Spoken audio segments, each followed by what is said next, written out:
Good evening and welcome to the week ending August 7th, 1943. My name is Henry Chap. Novelist Stephen Milhauser was born this week. If you were born this week, happy birthday. Tonight we are going to tune in to Nick Carter, Master Detective, Lights Out, Words at War, and some news commentary with Paul Schubert.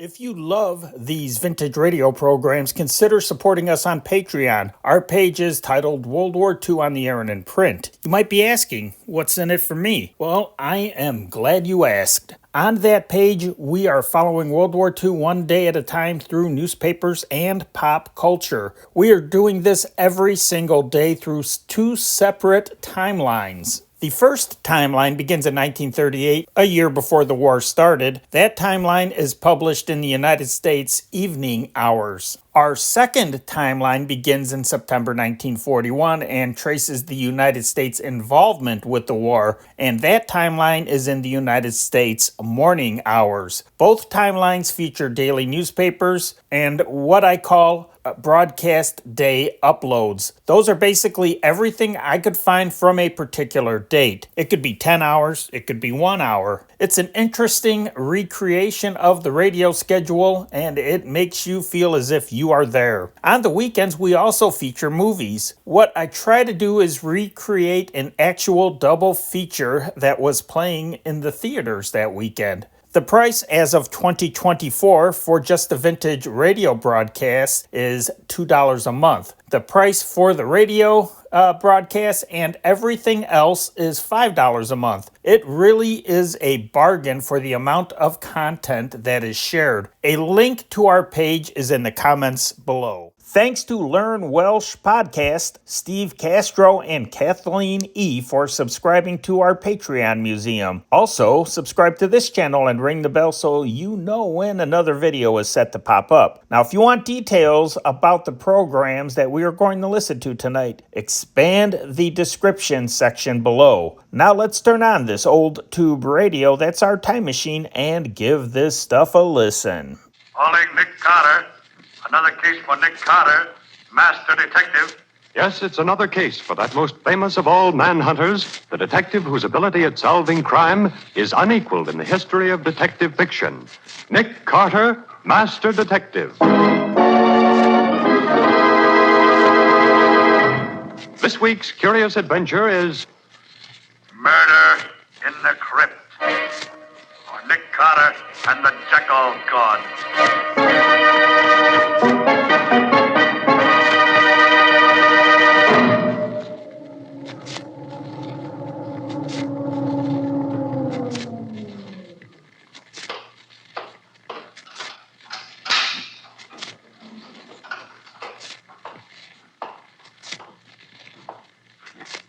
There. You'll never know that I came here this time any more than you did the other time that I was here. Those footsteps coming this way. It's Anubis. Anubis. Oh, it can't be. I am Anubis, guardian of the dead. No. I must be dreaming. I am Anubis, the Jackal God. But you're not. No. No.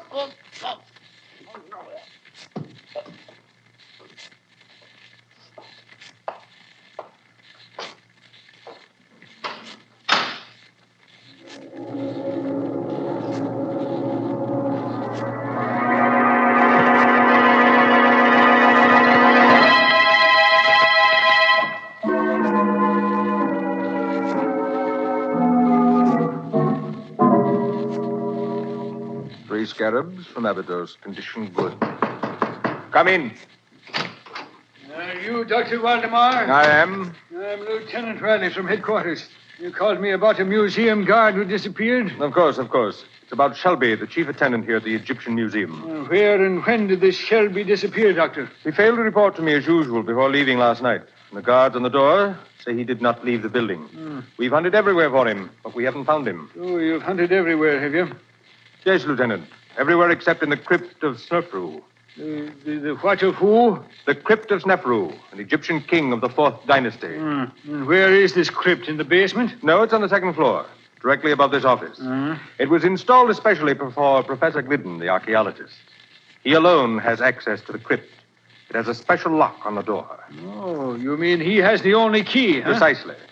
I called Professor Glidden's apartment a while ago, but he did not answer. I presume he is on his way down here now. I hope he can shed some light on this mystery.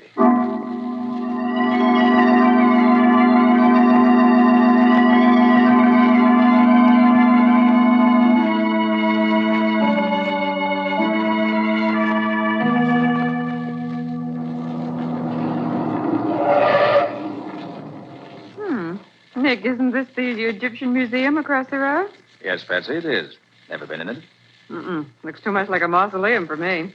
Are we going in to look at the mummies? That, Patsy, depends entirely upon Professor Glidden. Who's he? That bearded man who was beckoning to us in the doorway of the museum. Oh, I see him. Is he a client of yours? Yes. He phoned just before you arrived at the office this morning. What does he want? That I don't know, Patsy. Suppose we join him and find out.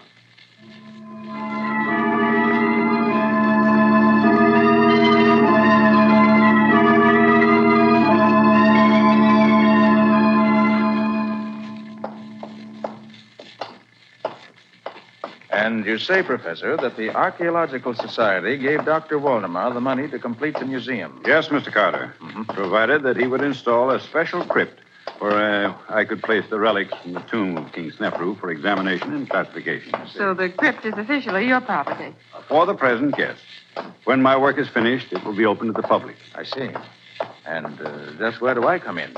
I want you, Mr. Carter, to be present when we search the crypt, so there will be no question that Shelby is not there. This is Dr. Waldemar's office? It is. Oh, good morning, Glidden. This is Lieutenant Riley from headquarters. Hello there, Lieutenant Riley. Nicholas Lieutenant. Carter and Patsy, too. We haven't seen each other for a long while. Now, don't tell me that you're looking for this man Shelby, too, Nick. I am, Riley. At the request of Professor Glidden. So since Dr. Waldemar has asked you to perform the same service, Riley, why don't we work together? We're glad to, Nick. Fine. Oh, you wouldn't object if Lieutenant Riley helped search the crypt, would you, Professor? Not at all.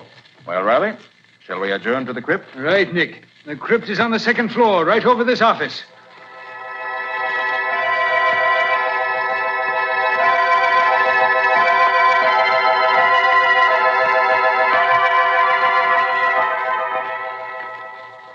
Come, Glidden, unlock the door. This is an intricate lock, Waldemar. It takes careful handling of the key. There. Where's the light switch, Professor Glidden? Just inside the door to the right. Very well, I'll... There. Well, would you look at that now? I never saw a statue to resemble that beast. The body of a man and the head of a dog it has. I'd call it the head of a jackal, Riley. Am I right, Professor Glidden? You are, Mr. Carter. That bronze statue is a life-size figure of Anubis, the jackal god. Anubis was the guardian of the dead, and his statue was set at the entrance of ancient tombs to keep out thieves. A jackal face is enough to scare anyone away. Come along, Riley. Let's look around inside the crypt. Okay.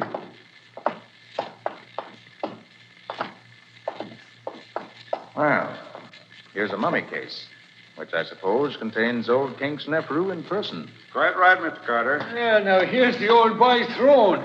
It looks like the original Morris chair. Let's see. There's nobody hiding under it, Riley. Okay, Nick. Here, now look over there. In the alcove over behind the statue. Now, what is it? An ancient Egyptian bathtub? That, Riley, is a sarcophagus. A stone coffin. The one that once contained the mummy case we just saw. Gosh, now, it's a big thing now, ain't it? What's all this crazy writing on the front of it? Those are hieroglyphics, Riley. Inscriptions about old King Snefru. Oh. What's inside this thing, Nick? Oh, probably nothing now, Riley. Just the big open. What is it, Nick? This sarcophagus is not empty, Riley. Huh? Shelby's in it. Oh. And he's dead.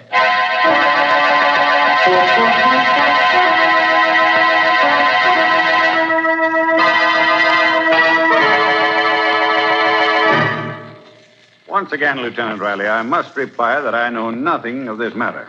As I've told you, I scarcely knew Shelby. Now, look here, Riley. Your evidence against my client is purely circumstantial. Nick, it's a disgrace to the memory of old Sim Carter, the way his one and only son tries to misinterpret the bald facts. The bald facts in this case is this, Riley. You have no proof that Professor Glidden even came to this museum last night. Look, all I want is one more bit of circumstance, Nick. Dr. Waldemar, can you think of anything else that might be, well, interesting in this case? Now, let me see. Look, Nick. A strange woman coming down the corridor toward us. She looks like something revived from ancient Egypt. She walks like a cat. You can't hear the slightest footsteps. Quiet, Patsy. She's stopping close enough to overhear us. Lieutenant Riley, I have it. Ask the professor just how he knew that Shelby was missing when he telephoned Carter this morning. I shall answer that question, Dr. Waldemar. Say, where did you come from? Who is this lady, Dr. Waldemar? Allow me to introduce Madame Dackler, our librarian. Oh, you have a library in this museum? Oh, yes. The library is in the other wing near the elevator. I was the person who informed Professor Glidden that Shelby was missing. I telephoned him this morning, after the search began. And Professor Glidden telephoned me, Riley, asking me to come here to protect his interests, which I have so far tried to do. Madame Dackler comes from Cairo. She's an Egyptian, well-versed in ancient lore and legend. Madame Dackler, do you really believe those old Egyptian legends? I must believe them. With my own eyes, I have seen the living Anubis walk through the corridors of this museum. But that statue couldn't possibly get out of a locked crypt. To Anubis, anything is possible. It is his duty to guard the treasure in the crypt. What treasure, Madame Dackler? The treasure that is found in the tomb of every Egyptian king. Anubis, the avenging jackal god, knew that the museum guard Shelby sought the treasure. So Anubis sought Shelby and killed him and put his body in the crypt as a warning. Anubis is all-powerful. You mean you've actually seen this jackal god walking around this museum recently? Anubis, the guardian of the dead, leaves the crypt of King Snefru and prowls these corridors every night. I have seen him do it. Gosh. That will be all, Madame Dackler. Thank you very much for coming. Nick, suppose we go through that crypt again and see what we can learn. An excellent suggestion, Riley. Patsy, suppose you go around and wait in the library with Madame Dackler. We'll join you there later.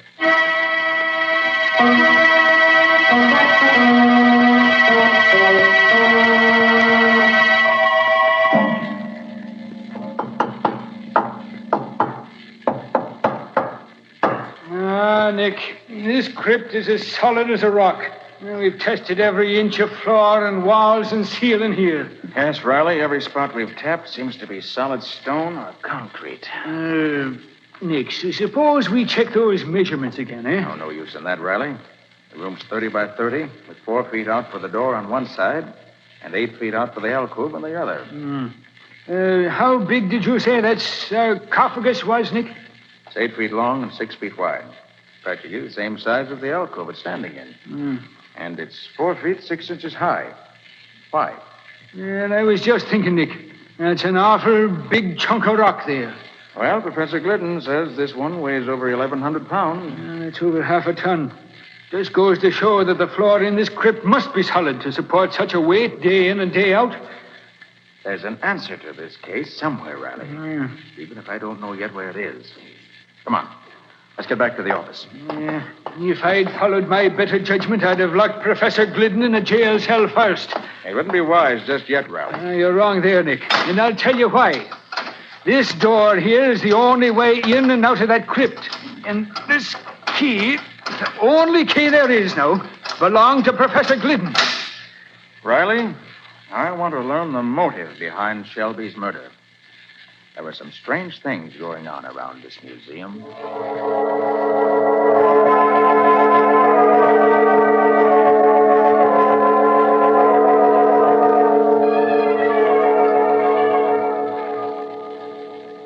Three ancient anklets, one jar of perfume. Come in. Oh, it's you, Mr. Carter. Miss Bowen. Yes.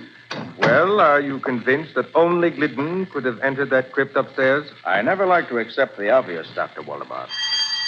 Oh, there goes the closing bell. I must put these Egyptian relics back in the vault. Oh, go right ahead. A large vault, that is, Dr. Waldemar. Yes. The museum requires a large vault. I had this one built here in the wall especially. Was it included in the original plans for the museum? Well, no, not exactly. This wing of the building was still unfinished when the architect died. In completing it, we made some minor changes. I see. Doctor, do you think Madame Dakla... You must excuse me for a few minutes, Carter. I must speak to the attendants before they leave. It was one of poor Shelby's duties. It will only take a few minutes. By the way, Patsy, Hmm? there's something on Waldemar's desk that should interest you. You mean that odd-looking jar? Mm-hmm. It contains some ancient Egyptian perfume, he said. Smells like roses. Very strong. You better put it in the vault, Patsy. Waldemar must have overlooked it. And can you smell it, Nick? It's powerful stuff. Yes, I can smell it, all right. Put it in one of the shelves in the vault. Oh, What's the matter, Patsy? I just tripped on a small step at the front of the vault. You didn't spill any of that priceless perfume, did you? Oh, I'm afraid... Yes, I did spill a few drops of it, Nick. Well, don't tell Waldemar. Oh, I hear him coming. Come out of the vault and look innocent. Okay. Well, Carter, another day is done. Oh, if you'll please stand away from the vault, Miss Bowen. I should like to close the door. Thank you. By the way, Doctor, was there any treasure buried with King Snefru? Probably. It was the custom. But it is also probable that such treasure was stolen centuries ago. Well, isn't Glidden interested in the matter of treasure? Possibly. But he's more interested in translating the hieroglyphics on the sarcophagus. Well, Patsy, I must be going. You must be going. You mean you're going to leave me here in the museum? Only for a little while. I want you to go back to the library and have a talk with Madame Dakla, Patsy. Talk about what? I'll tell you that while we're walking through the other wing. Good night, Dr. Waldemar. Good night, Mr. Carter.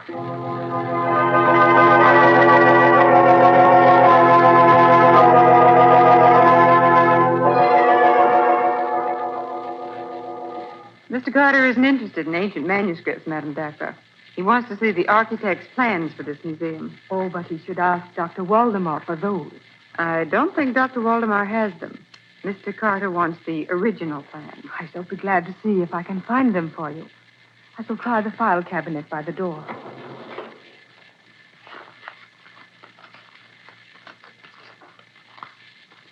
Well, they're not under A for architect. And they are not under B for building plans either. I shall try under M. Museum plans. What's that clumping sound out in the corridor? Yes, here they are. In this folder.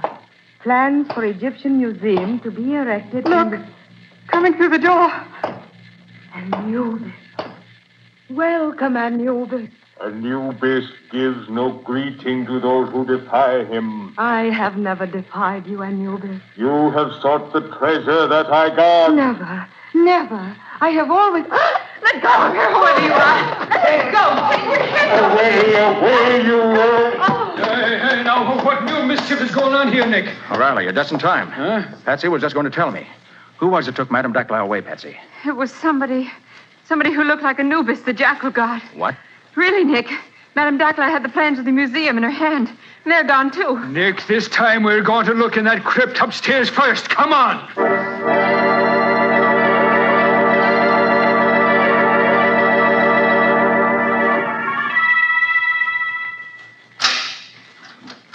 All right, find that light switch now, Nick. Right, Riley. Yeah, there she is, laying right at the feet of that creature Anubis there. You mean the statue of Anubis, Riley? It may be a statue now, Nick, but I am near to believing that the thing comes alive when it chooses. Is Madame Dakla alive? Or is she... She's still breathing, Patsy. Thank goodness. What do you make of it, Nick? She's been drugged, Riley. Quick, get her over to the door where the air's pressure. Yeah. That's right.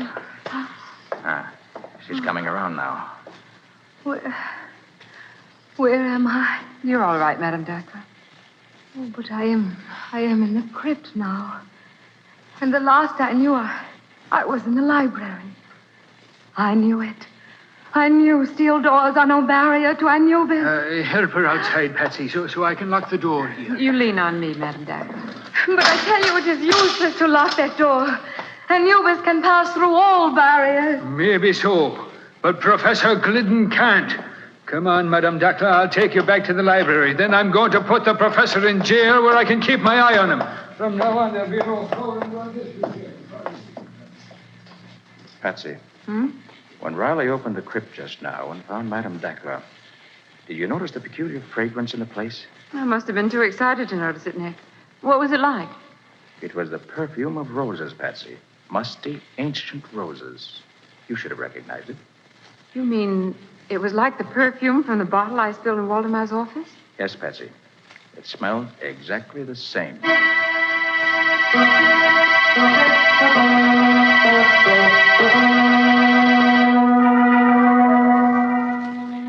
I admit nothing, Lieutenant Riley. I can't tell you how either Shelby or Madame Dacla got into the crypt. It's like I've been trying to tell you, Glidden. It's very simple. You had 2 keys, but you only gave me 1. And as I've been telling you, Lieutenant Riley, there was no duplicate key. Stay out. I'm busy here. I said stay. Hello, Riley. Hello, Glidden. So it's you again, Mr. Nicholas Carter. Well, I don't care whether Professor Glidden is your client or not. We're not releasing him. I don't want him released, Riley. I just want to ask him a few questions. Tell me, Professor Glidden, when you sent those relics of King Snefru to the Egyptian Museum, did Dr. Waldemar have any chance to examine them? Why, no. They were all heavily boxed and crated. That is, everything except the sarcophagus. That was handled separately.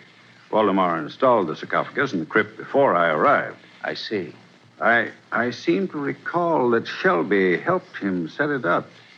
The boxes and crates were all upstairs when I got back.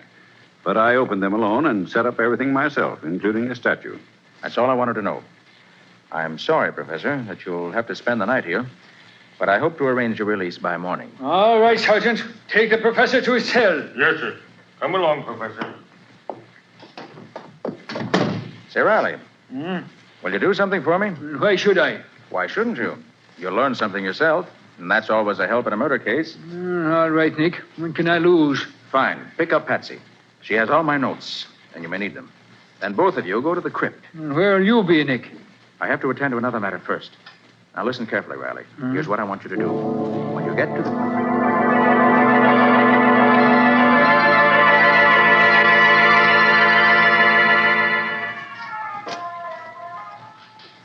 How long have we been in this crypt, Lieutenant Riley? Oh, it's about 15 minutes, Patsy. If you didn't have a luminous dial on your watch, I'd say it was hours. Why did Nick say that we should stay here in the dark? You'll have to ask Nick that when he gets here, Patsy. Where did Nick say he was going? Well, no, it might be that he's calling on Madame Dacla. What? Oh, just a questioner, you understand. Oh, Riley, of all the ridiculous notions. Well, Dacla's boyfriend Anubis is right here beside us, Patsy. Do you see it? The statue of Anubis must be solid bronze, Patsy. If nothing happens here, something will happen when I find Mr. Nick Carter.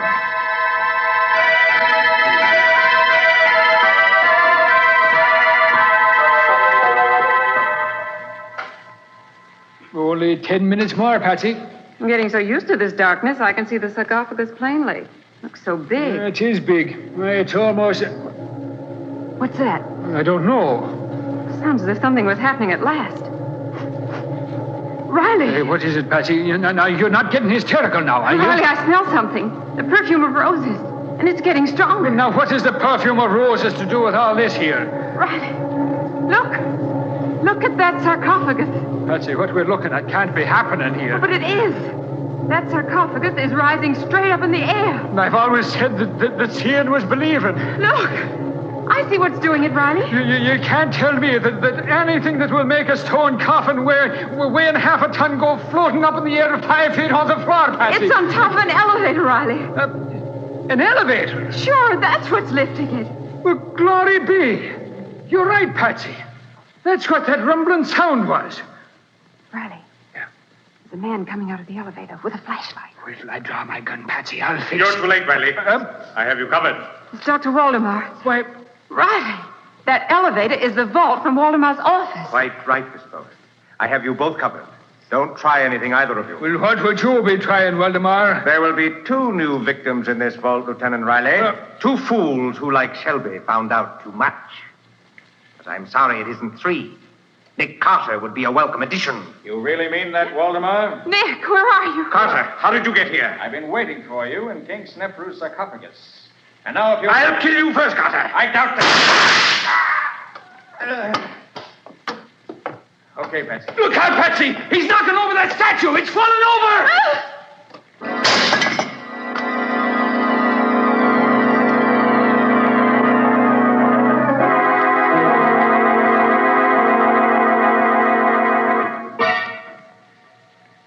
The professor will be along in a minute now, Patsy. He called me at the hospital and asked me to meet him here outside the crypt in 15 minutes. Said he wanted to examine the elevator in the crypt. Was Waldemar dead, Nick? No, Patsy. I only wounded him. He knocked himself out when he staggered against the statue of Anubis. Waldemar made a complete confession when he recovered consciousness. He's admitted that he was hunting for the king's treasure and wanted to find it before Professor Glidden finished translating the hieroglyphics. And he was using the elevator to make secret trips between his office and this crypt. Exactly, Patsy. When Waldemar completed the new wing of the museum, he modified the original plans and put his office at the end of the first floor corridor. Then he built this crypt on the second floor, right over his office.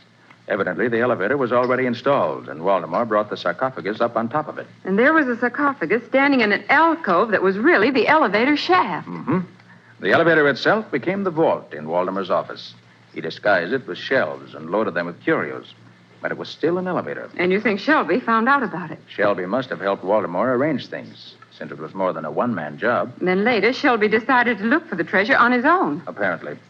Waldemar confessed that he murdered Shelby for those very reasons and left the body in the crypt to blame the crime on Professor Glidden. And Waldemar put Madame Dackler in the crypt so Glidden would be blamed again. Exactly. But he didn't have to kill Dackler. She knew nothing, you see. He merely grabbed Dackler in order to get the original plans of the museum. Here comes the professor now, Nick. Oh, hello, Professor. Right on time, I see. Oh, so glad to find you here, Carter. I wanted you to be here when I examined the crypt in the elevator. I want no more surprises. Well, I don't think anything else is going to happen up here, Professor, but I'll be glad of the chance to do a little extra looking around myself. Oh, there's that Anubis again. He's on his face this time. It was quite clever of Waldemar to disguise himself as Anubis. He really did resemble the statue. Well, look, Nick. Where, Patsy? There at the statue lying on the floor. Why, the head is completely turned around. Yes, the fall must have knocked it loose. Oh, give me a hand with it, Professor. We'll set it up again. Oh, certainly, Carter. It's pretty heavy, but... Yes, it is. Go! Oh, Nick, is it real?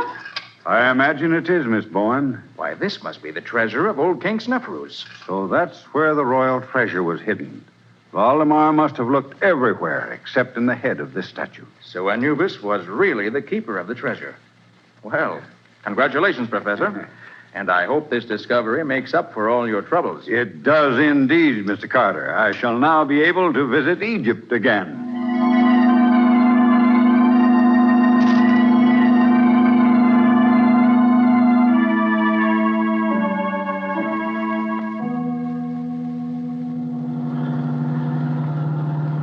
Well, Nick, there's just one problem that still bothers me. And I suppose, as usual, that the problem represents the crux of the whole case. It does.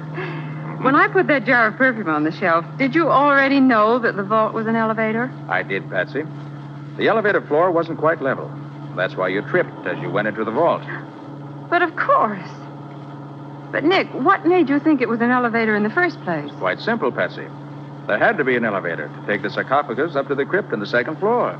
But, Nick, there's an elevator in the other wing of the museum. They could have taken the sarcophagus up that way and wheeled it across to the crypt. Patsy, how large is the sarcophagus?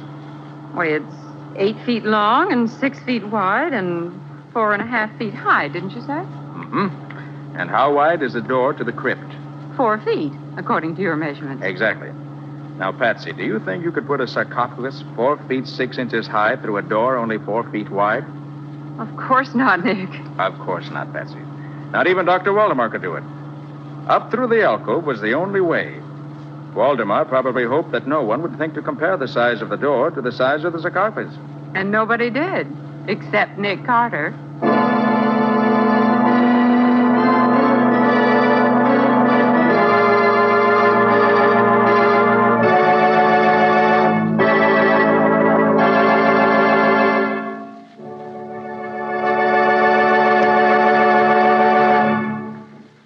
This was another strange experience of Nick Carter, master detective, called Murder in the Crypt, or Nick Carter and the Jackal God.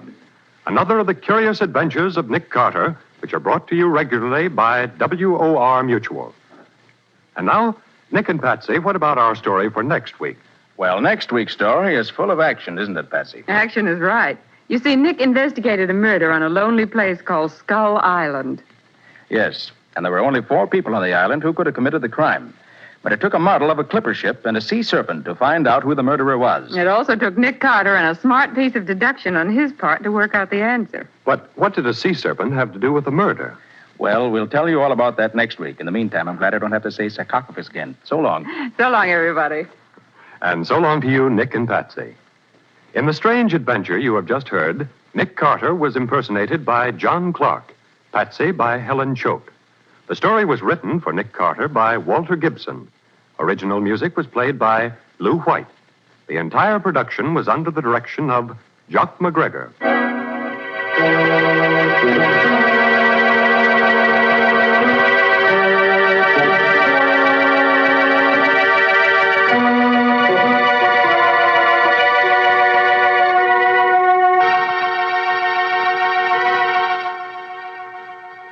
Next week at the same time, listen to another curious experience of Nick Carter entitled Murder on Skull Island.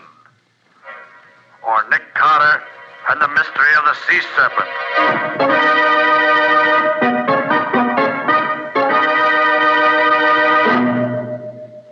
This story is a copyrighted feature of Street and Smith Publications, Incorporated. The Return of Nick Carter is produced in the studios of WOR and is broadcast over most of these stations every Monday evening at 9:30 Eastern Wartime. This is Mutual.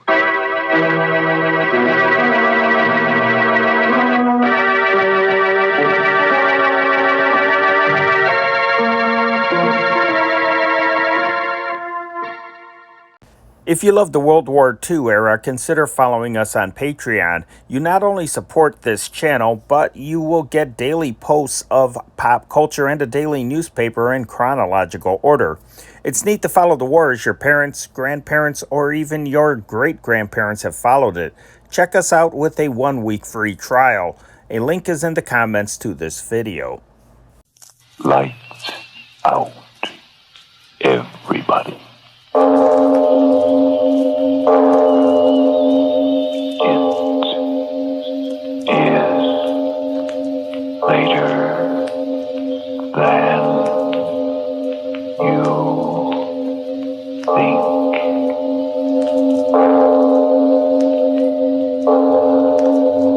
Lights Out brings you stories of the supernatural and the supernormal, dramatizing the fantasies and the mysteries of the unknown. We tell you this frankly, so if you wish to avoid the excitement and tension of these imaginative plays, we urge you calmly but sincerely to turn off your radio now.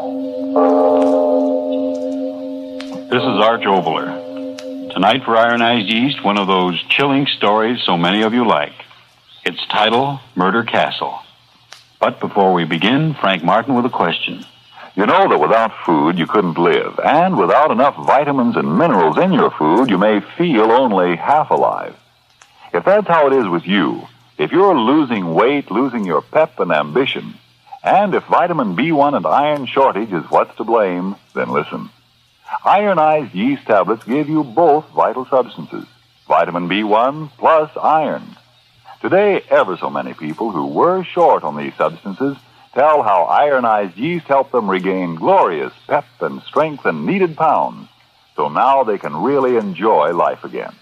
Remember that name, Ironized Yeast Tablets.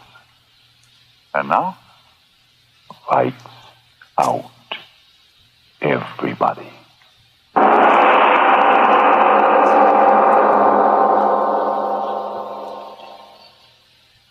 I tell you, Captain, it don't make sense. We picked her up walking down the street saying the same thing over and over again. Why, she's as goofy as they come, I tell you. Listen to her yourself. Revenge, revenge, revenge, Revenge, revenge, revenge. Yeah, listen to her, Captain. Over and over again. Revenge. Such a young and pretty girl. Revenge.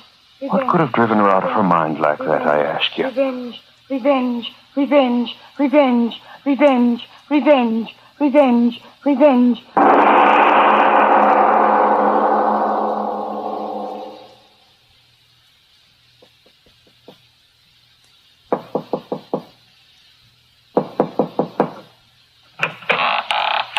Yes? Yes, what is it? I'm looking for Mr. Henry Stewart, if you please. Oh, you mean about the advertisement? Yes, that's right. I got here as soon as I could. That's all right. As long as you got here, that's all that matters. Come in. Oh, thank you. Just put your suitcase down there. It'll be all right. Thank you. Now, if you come right this way. Thank you. Just step in here, Miss... Malone. Ella Malone. Oh, yes, of course. Miss Malone. Now, then, you'll have a chair, please. Oh, thank you. There we are. Now, then, Miss Malone, to be perfectly frank with you, I wasn't quite expecting you today. Oh, I'm truly sorry, Mr. Stewart. But you see, I took the wrong train and I had the hardest time finding the house. I do hope you'll forgive me. Of course. Don't give it another thought. Promptness may be a virtue, but we all can't be virtuous, now can we? Now then, you're here in answer to my advertisement. Yes, sir, you wrote me. Oh, yes, it was. You're the young lady from... From Cranesville. Oh, yes, Cranesville. You have my letter with you? Oh, yes, sir. Right here, sir. Yes. Now then, your friends know you came here, of course. There's no one very much interested, Mr. Stewart. Oh, come now. A pretty young girl like you, no young beaux, and so on. No, sir, there's no one. I mean, sir, you can depend on me to give all my attention to my work. Very commendable indeed.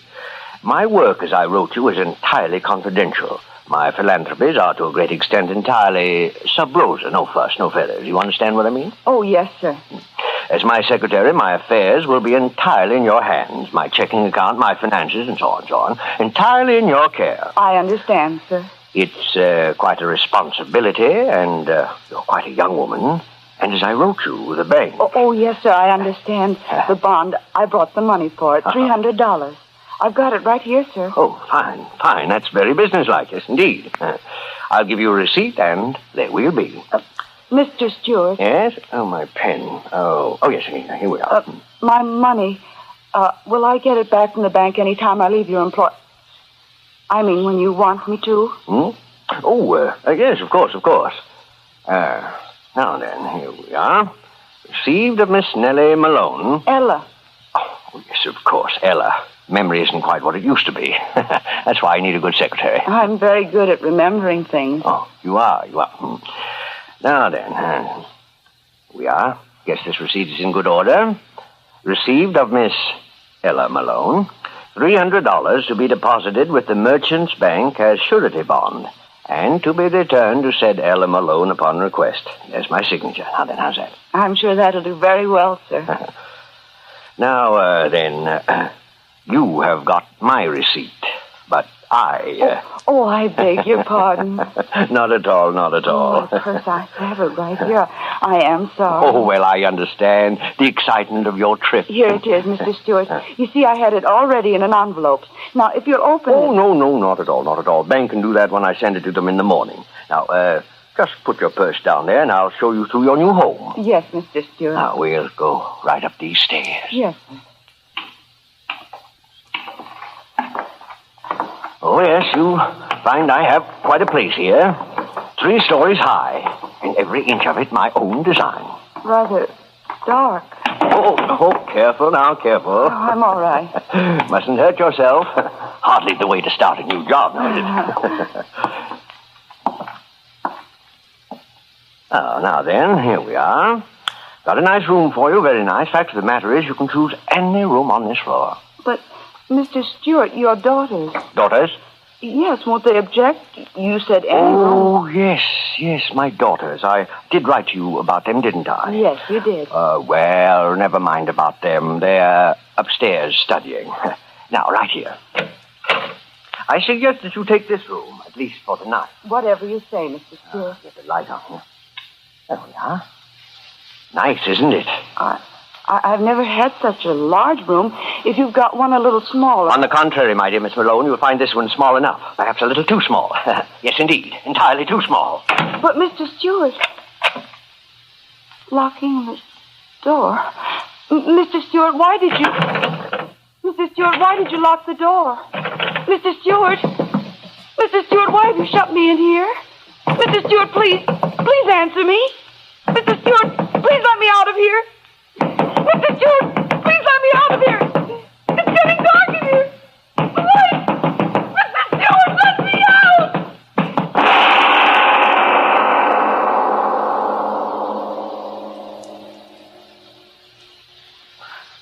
Yes, Miss Nord. There's no doubt in my mind at all that you're the very person I want to employ as my housekeeper. I'm very glad to hear that, Mr. Stewart. Of course, the matter of being housekeeper of a place as large as mine calls for definite qualities, you understand, of course. I always do my best, sir. Well, one certainly can't ask for more than that, no, indeed. Your wife, maybe she'd like to talk to me. My wife? Oh, yes, of course. I wrote you about my wife, didn't I? Yes, sir. Well, my wife is out shopping. As soon as she returns, you will meet her. I'm sure she'll find your recommendations as satisfactory as I did. Makes me very happy. I've always wanted to work in a fine house. Now, about money. Oh, any salary you want to pay me, Mr. Stewart, it's all right. I just want a chance to show you how good I can do your work. Very commendable, yes, indeed, very commendable. But we must agree on a salary. I'm the sort of man who has respect for money and expects a similar respect in others. Oh, yes, and speaking of money, you'll be wanting to open a new bank account, I suppose. Bank account? Yes, it's my principle that everyone employed by me should have a savings account. Builds character. I'll open an account for you in the morning. You can transfer any other bank account you have back in your hometown up to my bank. Convenience, you know. Oh, no, sir, I haven't got that. I haven't any money in the bank back home. I took it all out. Oh. Wasn't much anyway. I got what's left of Father's insurance money after my mother died. Oh, yes. Well, now then, supposing you leave all your things here and we'll go look over the house, That'll be very nice. Here, right through this door. I'd be glad to be working in such a big house. Right this way. Oh, yes, quite an establishment here. Designed it all myself. I'll work hard, Mr. Stewart. Oh, yes, I'm certain you will. Now then, right down these stairs. I'll show you everything downstairs first. You have a washing machine? Huh? Oh, yes. Everything modern, everything convenient. High, wide basement. There you are. Now, watch yourself. It's just a little dark down here this time of day. Oh, it is a big basement, all right. Could hang up plenty of washing down here. Oh, yes, indeed. Now, if you'll just come this way. You building something down here? Building? Oh, yes, indeed. Always building, always changing, always remodeling. Change. My hobby, always changing things. Hard to keep clean. No, don't you worry about that. Everything will be cleaned up in short order. The bags of sand and concrete mixer, everything will be out of the way. Won't bother you at all. No, not at all. Now, right this way. You're making more room? Oh, yes, indeed. With nice, clean concrete floors. Here, look at this one. Kind of dark. Oh, come on, get closer. All my own work. You see, the floor is still wet. I like concrete, don't you? Yes, it is clean. Yes, covers everything. You know how deep that concrete is? 3 feet deep. Yes, ma'am, 3 feet deep. And I just poured it an hour before you honored me with your presence. 3 feet. That'll make a mighty thick slab of stone, won't it, Miss Nord? Thick enough to cover you. Yes, indeed. A fist to the point of the jaw, still a most effective soporific. You're quite a light woman, my dear Miss Nord. Up you go, and in you go. Face down. What an unusual bed you lie in, Miss Nord. Sinking down and down and down. And the concrete will harden, and I guess I will have to get myself a new housekeeper.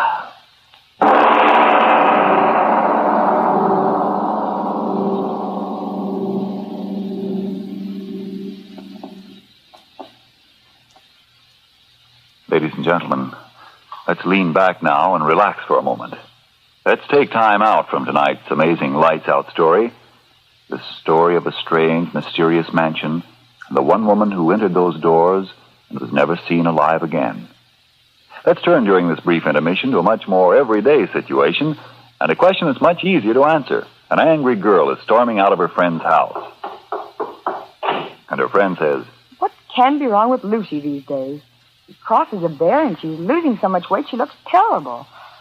She's just no fun anymore." Well, you know what that well-known nutrition authority says about how improper eating due to wartime living may cause a person to become deficient in vitamin B1 and iron, and how you absolutely need enough of them to keep your right weight and energy. Why, come to think of it, that was Ruth's trouble when she got so run down. So she took ionized yeast tablets. And you know how grand she looks and feels again now. yes, friends, any number of people who, due to vitamin B1 and iron shortage, were losing weight, losing strength and energy and interest in life, tell how ironized yeast tablets help them regain glorious pep and strength and needed pounds. So if you're short vitamin B1 and iron, don't wait. Go to your druggist this very night and say, "A bottle of ionized yeast tablets, please." And now back to our lights out story of Murder Castle.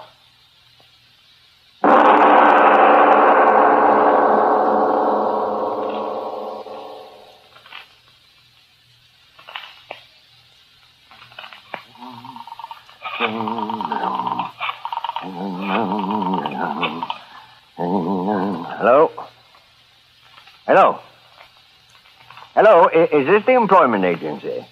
This is Mr. Stewart, Mr. Henry Stewart. I'm interested in employing a nurse for my child. Someone preferably unattached who can live here with my wife and myself. No, just send me their names, addresses, and references, and so on. I'll send you a check for the services. My address is 424 East 7th. Yes, that's right, just their names and addresses. Yes, I'll send you a check. Goodbye.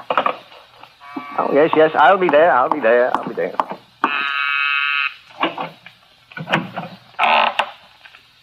Yes, what is it? Is Mr. Stewart in? Oh, yes, indeed. Won't you come in? I'm Mr. Stewart. Thank you. You're answering in regard to, Secretarial position. You wrote me a letter. Oh, yes, indeed. Won't you step in here, please? Thank you. Now, you sit there, I'll sit here. We'll get better acquainted. Put your suitcase down there in the place. So. Now then, I'm afraid I didn't quite get your name. Ray. Betty Ray. You wrote me. Oh, yes, of course. I remember you distinctly. Now then, you have my letter to you just to sort of refresh my memory on the circumstances, don't you know? Oh, well, I'm sorry. Eh? I didn't bring it with me. Oh, well, then suppose you tell me a little more about yourself and all that's happened. But then Father see you off the train, I suppose? Oh, no, sir. It's the way I wrote you, Mr. Stewart. I'm quite alone. Oh, yes. Well, but first there's the matter of the surety bond. I wrote you about that, didn't I? Yes.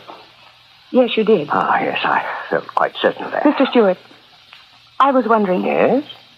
Have you had many secretaries? Why do you ask that? I want to know.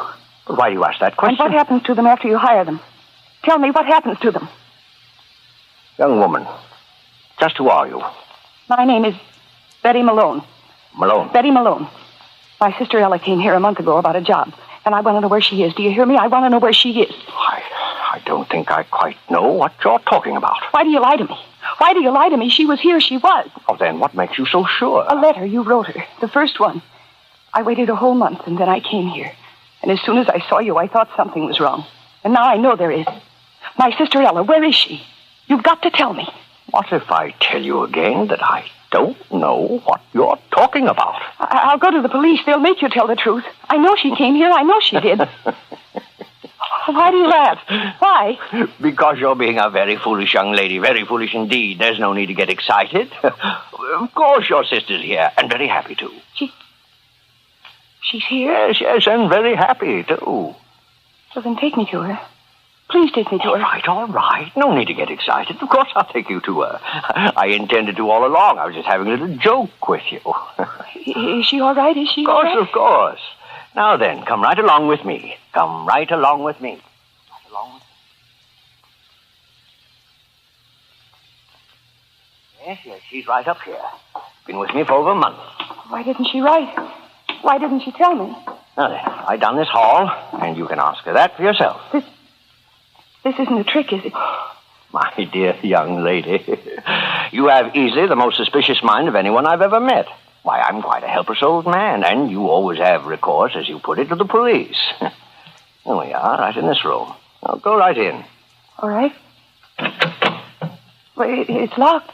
Well, knock on the door, and she'll open it for you. Ella? Ella, it's Betty. Let me in, darling. It's Betty. What do you know? Must be sleeping. Ella, please. It's Betty, your sister Betty. Oh. Well, now, she certainly is a tight sleeper. But she can't be sleeping. Open the door. Please open the door. All right. No reason to get excited. Quickly, open the door, quickly. Now, don't excite yourself needlessly. There you are. Go ahead. You open the door. Ella, it's Betty. Ella, what? Oh!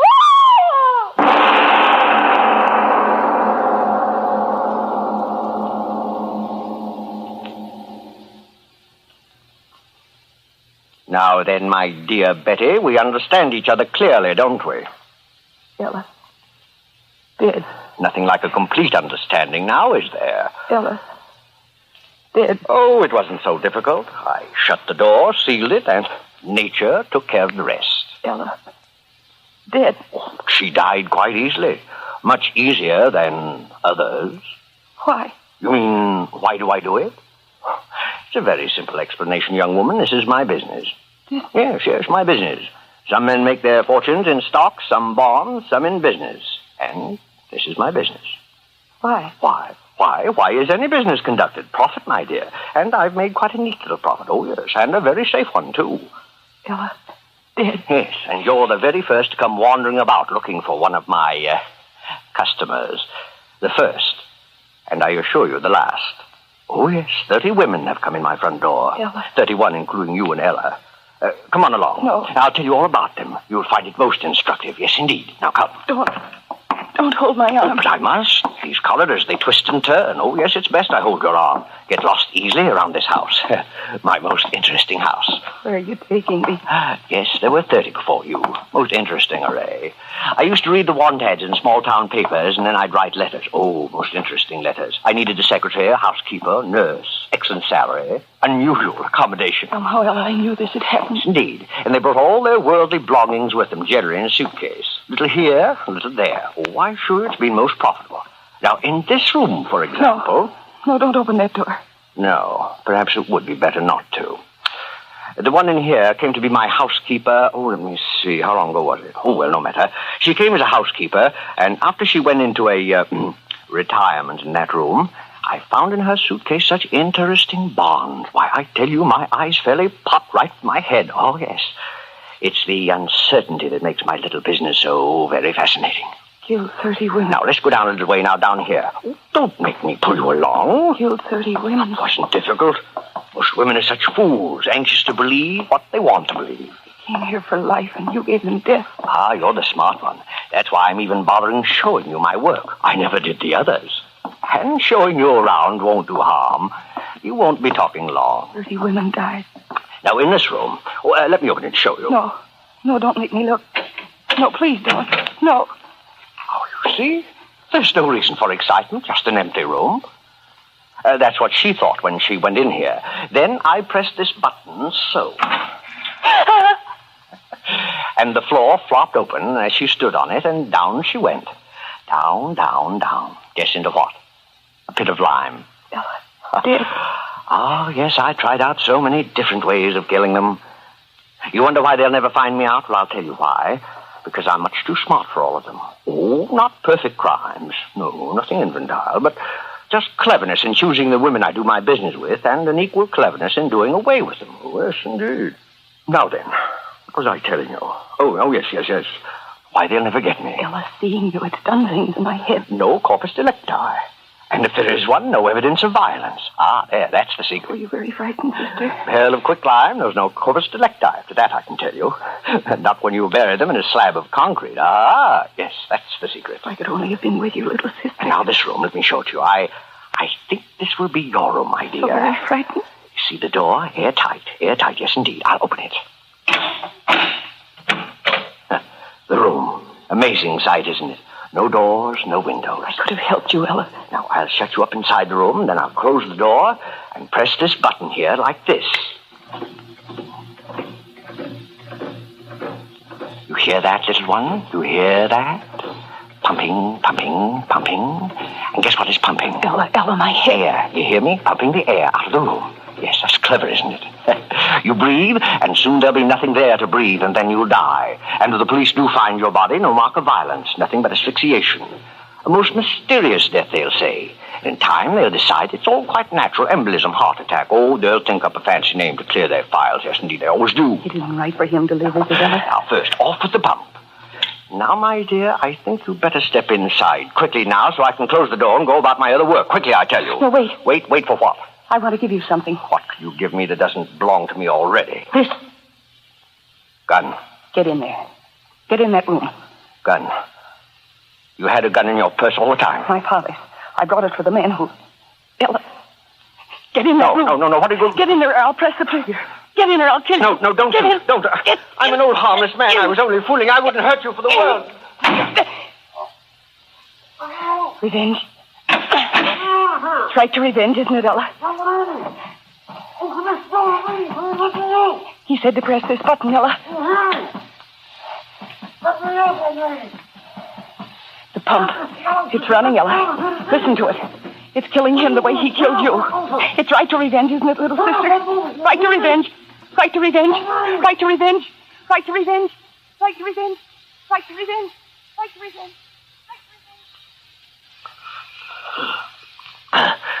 The air. It's going out. The air. Shut off that motor out there. You hear me? Shut off that motor. Pumping out the air. Pumping it out. The pipe. Air going out. I can't reach the pipe. Shut it off, you devil out there. Shut it off. It'll kill me. Kill me. It's getting thin already. Shut it off. I'll give you anything you want. Shut off that pump. I can't die. I won't die. I'll tear the walls down. Let me out of here. Air. Man's got the web here. Let me out. Let me out. Well, my ears. Can't hear. Drums breaking. Blood in my mouth. My eyes. No air. Breathing. Air. Give me air. Breath of air. Air.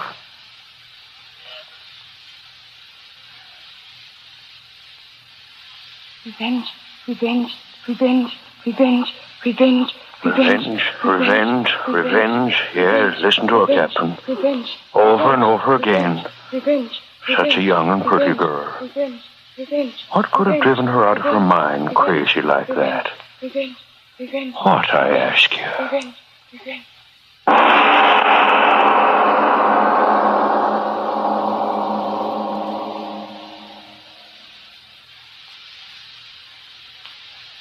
Well, Mr. Obler, and I suppose they all died happily ever after.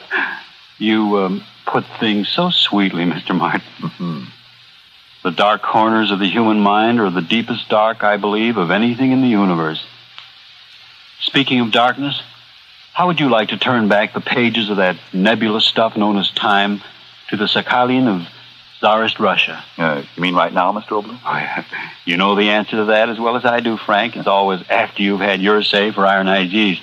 Remember, friends, if you're deficient in vitamin B1 and iron, if that's why you're so under par in weight and strength and energy, then get ironized yeast tablets right away. Now, of course, a rundown condition may be due to other causes. If in doubt, see your doctor. But if you're simply short vitamin B1 and iron, remember, ironized yeast has been so successful in such cases that it's sold on this no-risk, money-back basis. If you don't begin to eat better, to look and feel much stronger, peppier, and more alive, the cost of the first bottle will be refunded to you in full by Ironized Yeast, Box IY, Rahway, New Jersey. Now, what is this about Sakhalin? Isn't that the Russian island up above Japan? Yes, but our story concerns itself only about the Sakhalin, which was used as an execution ground and it was a sort of a macabre education ground and a devil's island against the enemies of the Tsar. It's a strange story of man's inhumanity to man in one of the strangest places this world has ever known. But be with us again, as usual, next week. Yes, tune in next Tuesday again for Arch Obler's eerie story, Sakhalin. And if you need more vitamin B1 and iron, be sure to try ironized yeast. But remember, there's only one ironized yeast. You'll know it instantly by the yellow and orange package and by the big letters IY on the container and on each tablet.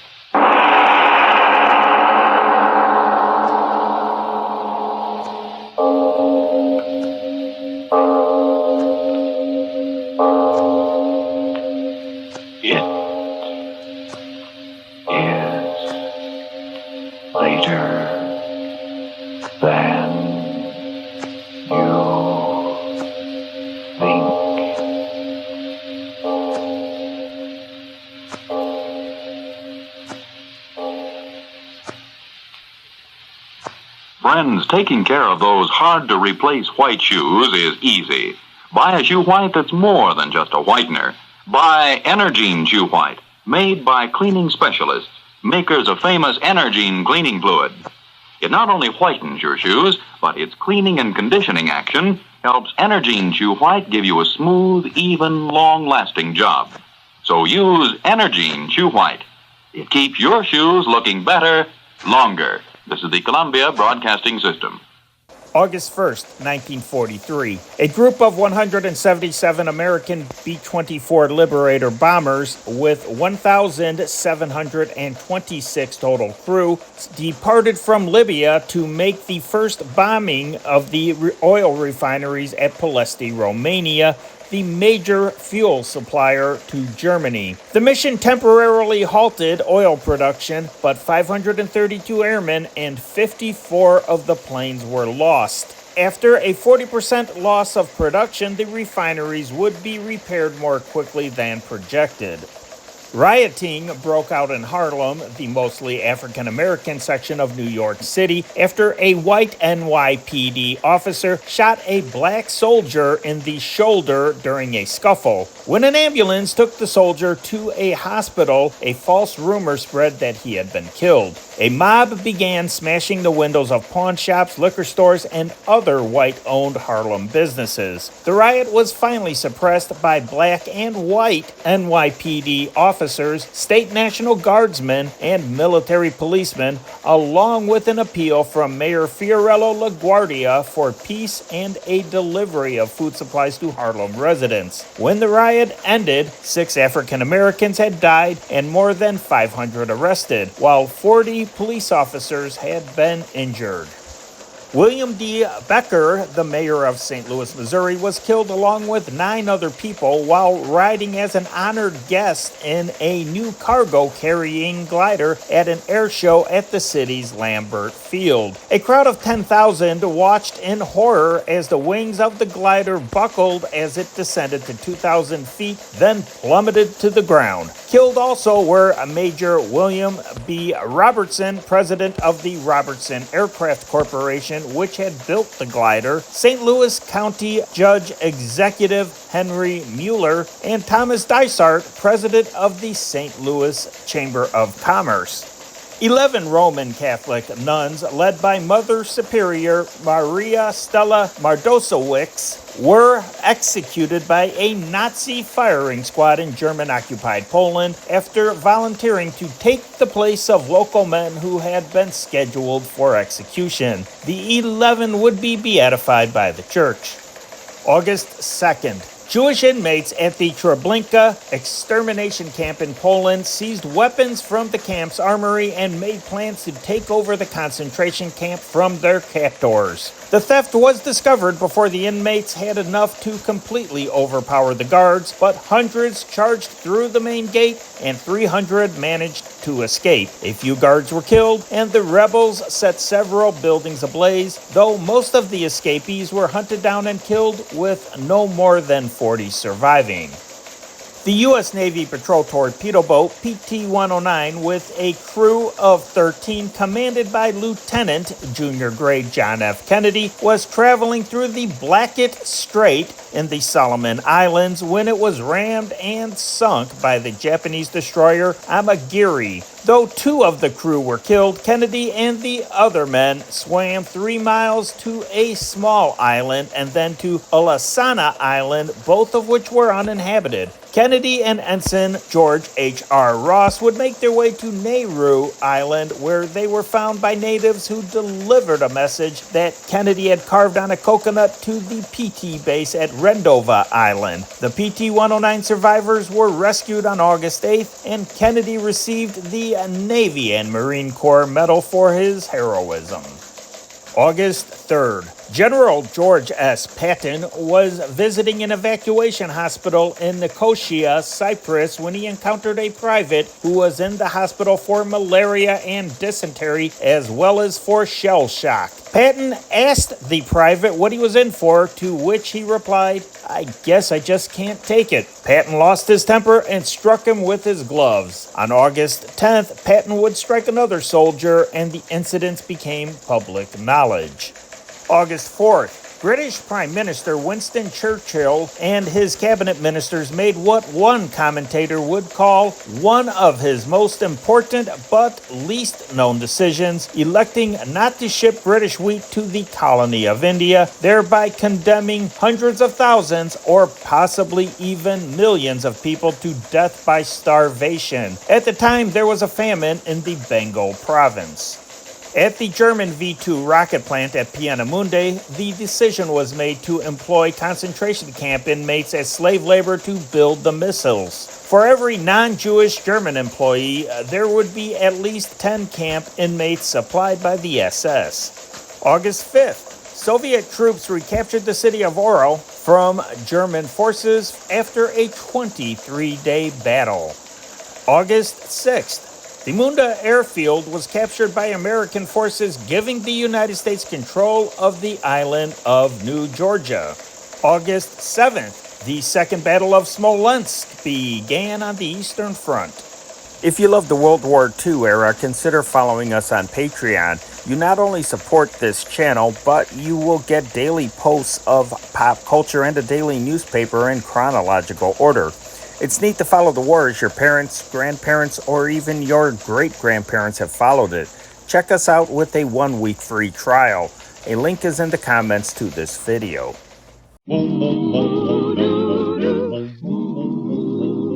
Coming in on a wing and a prayer. Coming in on a wing and a prayer. Though there's one motor gone, we can still carry on. Coming in on a wing and a prayer. What a show, what a fight. Yes, we really hit our target for tonight. How we sing as we limp through the air. Oh, look below, there's our field over there. With our full crew aboard and our trust in the Lord, we're coming in on a wing and a prayer. One of our planes was missing, 2 hours overdue. One of our planes was missing with all its gallant crew. The radio sets were humming, they waited for a word. Then a voice broke through the humming, and this is what they heard. Coming in on a wing and a prayer. Coming in on a wing and a prayer. Though there's one motor gone, we can still carry on.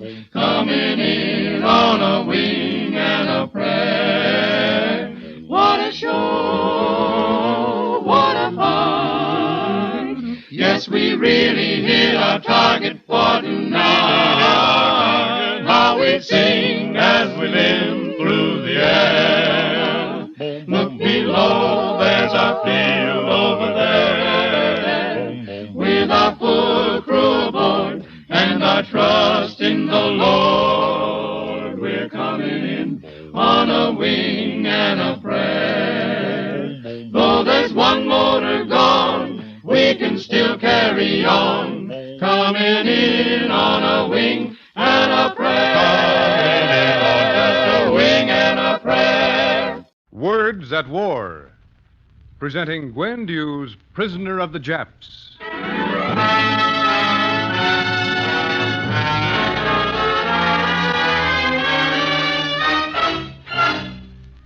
Hong Kong? What is Hong Kong, anyway? Hong Kong? Why, it's a tiny island off the coast of China. Oh, Chinese? Well, no, it's a British colony. It's one of the most powerful outposts of the empire. Sorry to interrupt. Perhaps you have not heard of Japan's Greater East Asia co-prosperity sphere. Oh, we don't need to worry about that. Hong Kong's an impenetrable fortress. Has been for 100 years. But this is 1941. Hong Kong airport has been destroyed. All planes smashed. All naval installations are under artillery bombardment. Japan is at war with Hong Kong.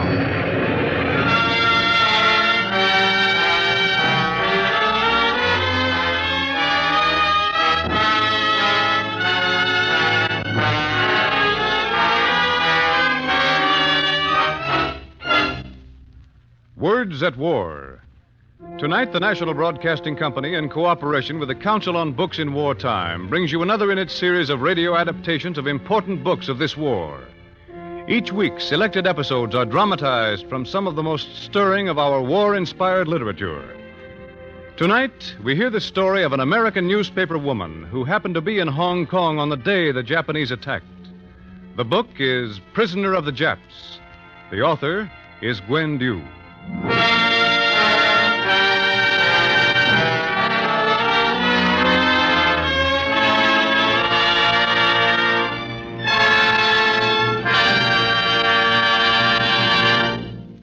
Monday, December 8th, 1941, was to have been my last day in Hong Kong. I'd planned to take a plane that evening from the airport the Japanese smashed. I didn't want to leave Hong Kong. Something was going to happen there, and that's why I'd come in the first place, as correspondent for the Detroit News and Newsweek magazine. But that Monday, I was going to leave. No one left. Only those who died. The defenders of Hong Kong were pushed steadily back. The city was squeezed like a nut in the jaws of a nutcracker until the shell of it and the meat of it were mashed. It took the Japs 17 days to capture the Gibraltar of the East. I lived in a hotel, the Repulse Bay Hotel. I was there along with 200 other British and Americans, and a small garrison of soldiers. Take time for a cup of tea, soldier? I can't see you, so I don't know who you are. Just a second, miss. After I get this one. Maybe I got that one. Name's Arden, miss. I know you. I recognize your voice. I hope you got him. What difference would one more make? I ask you, what difference? You kill them, and they keep on coming. Please have some tea, Arden. Just a sip. Give me your hand. It's so dark in here, you might spill it. Careful. You got the cup? Got it. Thanks, miss. That tastes good. You women have been swell.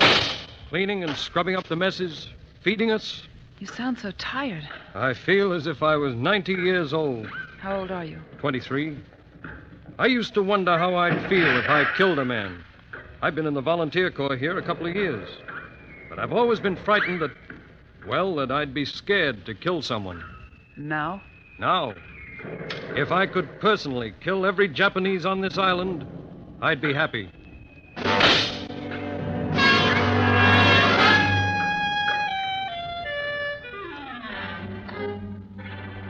Day after day, night after night. At night, you couldn't sleep. There was only gunfire and terror. I used to almost pray for the light to come, even though it meant more horrible things would happen. In the morning, at least, you could lift the blackout curtains and look across the bay to the mainland, now held by the Japanese. On the 5th morning of the siege, in the early morning light, I saw, I could hardly believe it, a boat detach itself from the others and start for our side of the shore, toward Hong Kong. Machine guns began to bark. I thought some crazy fool was trying to escape from the Japs. I looked through the telephoto lens on my camera. In the bow of the boat, I could see a sign on a large white banner. It said, Peace Mission.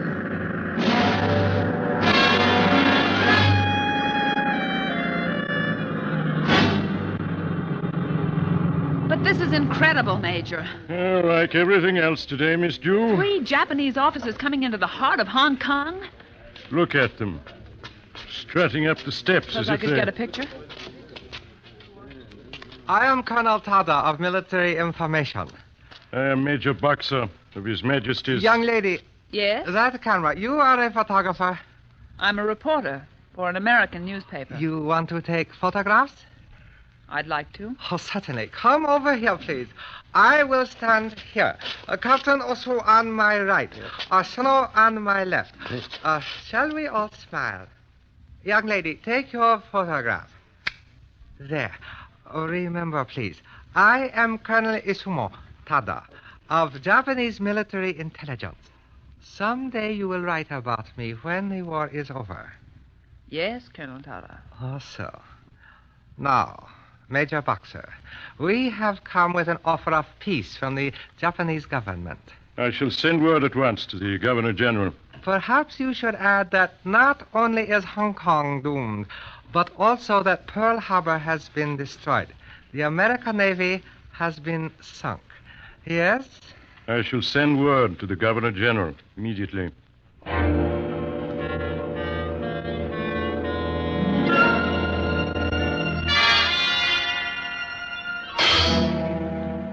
The answer, Colonel Tada, is no surrender. No surrender? Indeed. No surrender. You shall have until 4 o'clock this afternoon to change your minds. The war shall be resumed if we do not hear from your government. This is all, then, I think. Come, Asano.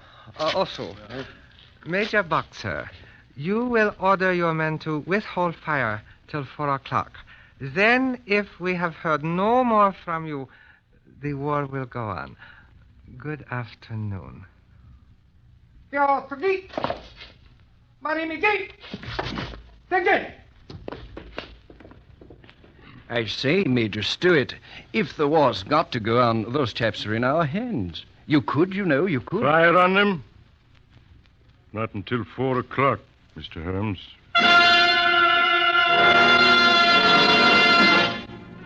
That afternoon war began again and continued through the 5th night, through the 6th day, the 7th, the 8th, the 9th.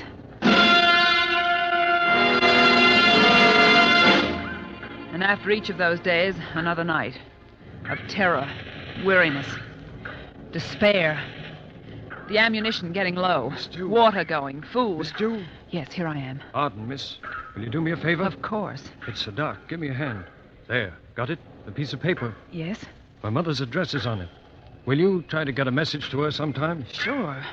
Arden, it looks bad, but you mustn't Listen, think... Miss Dew, we're getting out. The soldiers, I mean, tonight. We're going to try to crawl to Fort Stanley. There'll only be civilians in the hotel in the morning. Only civilians? Yes. Then maybe the Japs won't kill everyone. That meant we were surrendering. The British flag was coming down. The white flag of surrender was going up. We must bow to the blood-stained banner of the rising sun. The corridors of the hotel were filled with people trying to sleep. I didn't think I could. But I went to the crowded room I shared with a number of other people. Somehow I must have dozed off. Get down in the lobby at once. The Japs are here! The Japs are here! It was morning, again. And the unbelievable thing was true. The Japs were in possession of the hotel. I'll never forget those guards. For the rest of my life, whenever I see teeth too big for a face, or a bayonet too long for a gun, I'll think of those Japanese guards. One of our Jap guards had discovered the piano in the dining room and was banging away at it, while we, men, women, and children, were marched off to captivity, prisoners of the Japs. Overhead as we walked, Japanese planes were playfully dropping bombs. And underfoot... Out, Miss Dew. Careful where you're walking. Oh. It's one of our men. Yes, miss. Arden. Can't be sure, Miss Dew. He didn't get through to Fort Stanley. Why don't they bury these men? Japs don't bury their enemies, miss. Didn't you know? They consider it a particularly delicate form of insult to let them lie there, day after day in the sun under the flies. When we reached the city, the guards finally let us sit down in the gutter and rest. After carrying 45 pounds of camera equipment all day, I was pretty glad of a rest. Towards evening, we ended up in a deserted paint factory. No furniture, no plumbing. Just 3 empty floors, and 1 candle to each floor. We were packed in like pigs in a stockyard, so close we could hardly sit down. 200 frightened, homeless people. And like people everywhere, we took out our feelings in different ways. Some in weeping. I will lift up mine eyes unto the hills, from whence Some in cometh prayer. my help. My help cometh from the Lord, I would which be made much heaven and obliged earth. if you'd take your elbow out And of a my few back. took it out in quarreling. Your Highness. Where shall I put it, Your Nerves, I Highness? Well, guess. you have to hold that box in your arms if you'd put it down. In this crowd? Everything I got is in this box. And who's going to steal your trash? We've got Trash! more. Oh, fired me hands free. I'll show you who was trash. do you two have to quarrel? Aren't things bad enough already? For goodness sakes, you shut up. Think of the children. After all, this is Christmas Eve. Now, look here, people. I know we all feel awful, but we've got to keep our chins up. Let's try to think about something else. It's Christmas. Can somebody sing a carol, perhaps? Oh, Christmas carols. Oh, I mean it. Now, let's try. Come along, somebody. Who knows Oh Little Town of Bethlehem? Oh, little... They were trying hard. As for me, well, I'm a newspaper woman, and come I on, was busy somebody. keeping I my can't eyes do it open. alone. That was my job. Most of the people in the room I knew, but the Japs had thrown in a few strangers with us. One of these was a nurse sitting right beside me. Here's a song everybody knows. You're a Red Cross nurse, aren't you? Yes, Did you see much of the fighting? yes. Where were you? At St. Stephen's Hospital. Oh. It was the day before yesterday, early in the morning. Hundreds of wounded British and Canadian soldiers, some of them even lying on the floor.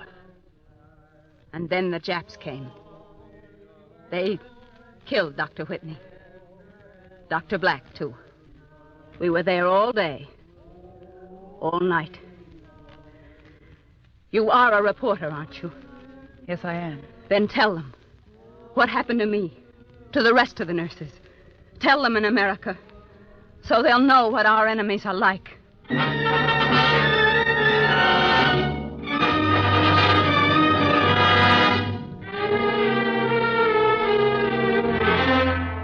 Nothing to sleep on. Nothing but rice and water to eat. Life goes on. Then at last, the entire foreign colony, 3,500 British, Dutch, and Americans, were all herded together and moved to an old, dirty hotel, the Kowloon, and other Chinese brothels.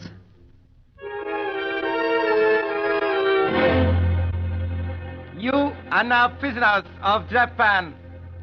Any infringement of orders will be punished by death according to military law.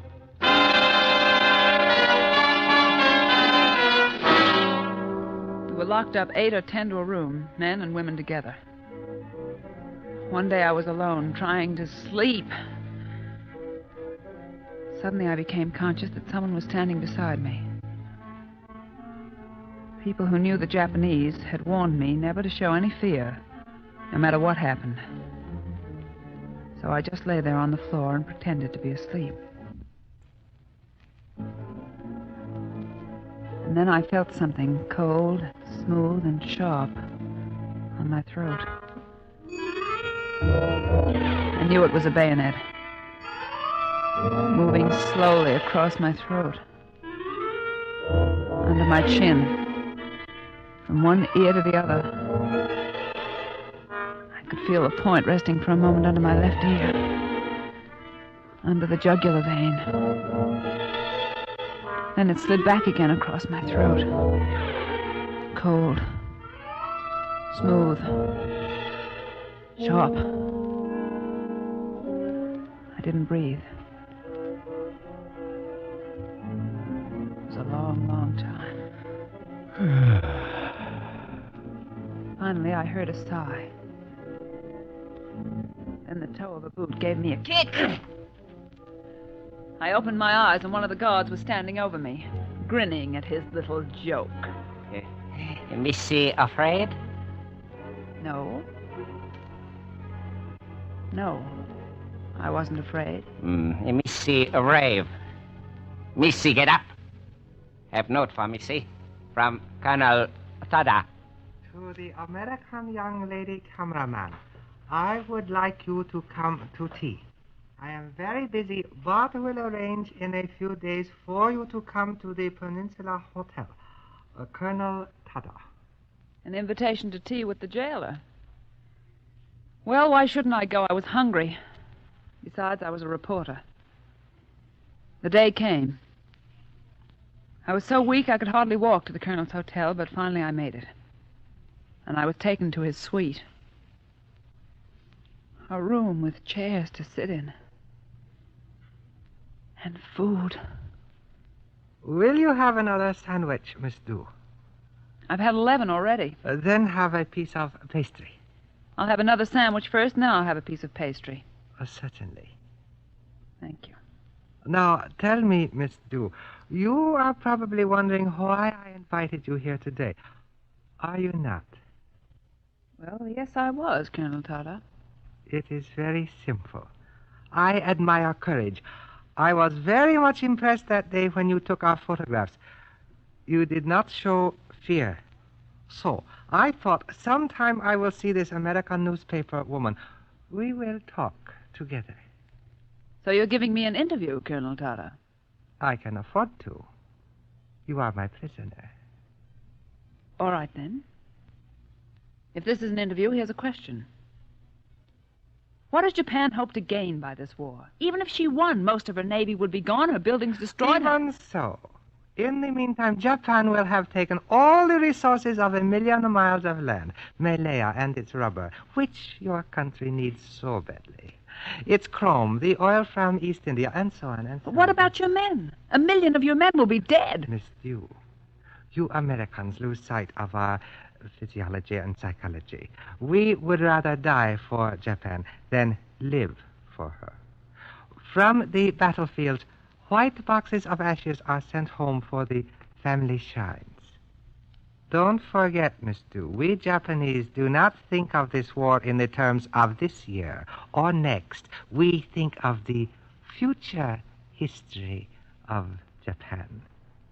You know how one white race after another, the Greeks, the Romans, the French, have risen and then declined. The past belonged to these white races. But the future belongs to us.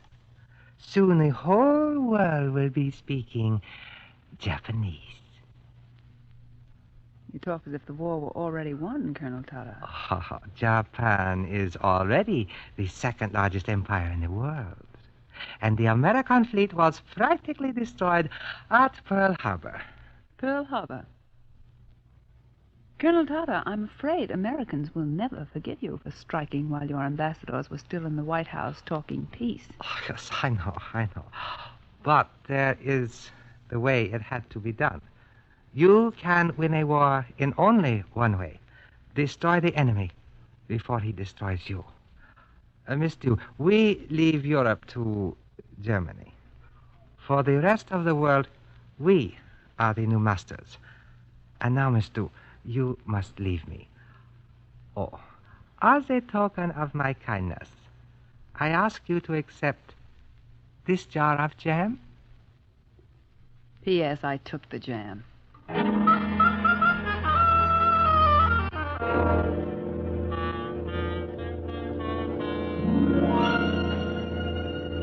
I told you, Miss Dew, you ought to leave. I told you. And you just kept saying there's going to be a war and you wanted to see the balloon go up. And it did, didn't it, Sergeant? The balloon went up all right. I just didn't think the blooming thing had come down. Now, Miss Dew. Tears from such as you. I am surprised, Miss Dew. Now, we'll be all right. From the hotel, we were taken to a large internment camp. It was crowded and filthy, and we still had the same starvation diet. We set up a sort of primitive housekeeping. Everyone had duties: cooking, washing, sanitation. By now, we'd been prisoners 6 months. There was one thing that kept us from despair. We'd heard rumors that there was to be an exchange of prisoners, so many Americans for so many Japs. No one knew who the lucky ones were to be, but we all made plans. And in the meeting hall, someone had drawn a map of the Pacific on the wall, with our probable route home. We were weak, we were ill and homesick. But we tried to keep up our spirits.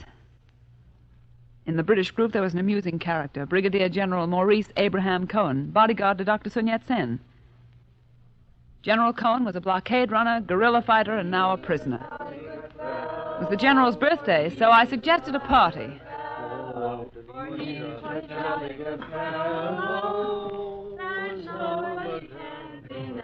A speech. Speech. Ladies and gentlemen, I accept this party as a tribute to my charm and good looks. And I must admit, it's only my due. What with this rice and water diet, my figure now has the graceful curves of a picket fence. Right. But as we're paying tribute, there's the Reverend Dill Orman, for instance. Him and his sanitation squad have kept this filthy hole something like human. And of all the nasty jobs, I guess theirs takes the cake. Cake, did you say? What's that, cake? That's right, General. Keep food out of this. You don't want to start a riot. My mistake. And then there's our dearest enemy, the kitchen squad, who, in spite of the hate we bear them, keep right on trying to find new ways to cook rice. 3 cheers for the kitchen squad. Hip, hip. Thanks. And last but not least is our indispensable friend, Mr. Arlington. It's safe to say that if Mr. Arlington didn't spend his days picking the livestock out of the rice, we'd all be dead of starvation by this time. So, ladies and gentlemen, I give you Mr. Arlington. Wait a minute. I've been waiting to bring out my surprise. I've had it hidden away for some special occasion. Look. A jar of something. A jar of jam. Blackberry jam. You mean it's a whole new jar of jam? Unopened? Unopened. We're going to open it now. See? Didn't I tell you it was a real party? Blackberry jam. Oh, Gwen. I know it's silly of me, but I think I'm going to cry. In the door. Good evening. I say good evening. Oh, a party. A jam. Blackberry jam. Very nice. But not good for weak stomach. So... Don't touch that jam. You are my prisoners. I take care of you. Jam bad for you. So, excuse, please. I take to window. I throw out window. Oh. Now, You not be sick. Oh. Now, I have news. Our government make exchange prisoners. American and Japanese. Who? Diplomats and writers. Later, you hear more. That is all. Now, I go. What is drawing on wall? That's just a map of the Pacific. We heard there was a chance of our going home. We were just figuring on the route. Where is Japan on your map? Well, you see, we didn't think we'd stop at Japan, so we didn't bother putting it on. Did not bother. Give me pencil. Here, I show you Japan, China, India, Australia, Hawaii, West Coast America, Alaska, Eastern Russia. All that is Japan. Remember that when you go home. Mark it on your maps. And if you are asked, if you are ever slap on face, then say yes, and yes, and yes.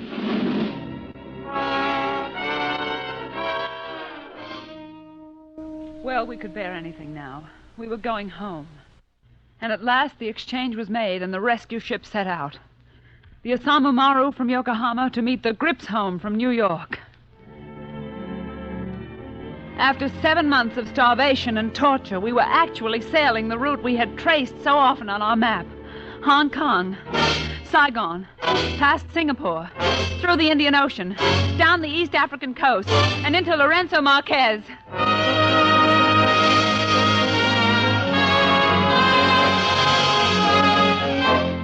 And as we drew into the harbor, we saw the Grips home waiting for us.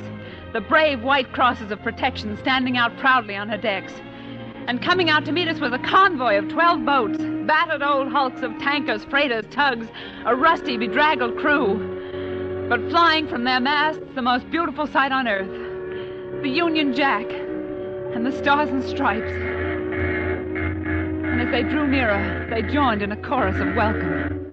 A sound that lifted our hearts. The promise of victory and peace and freedom.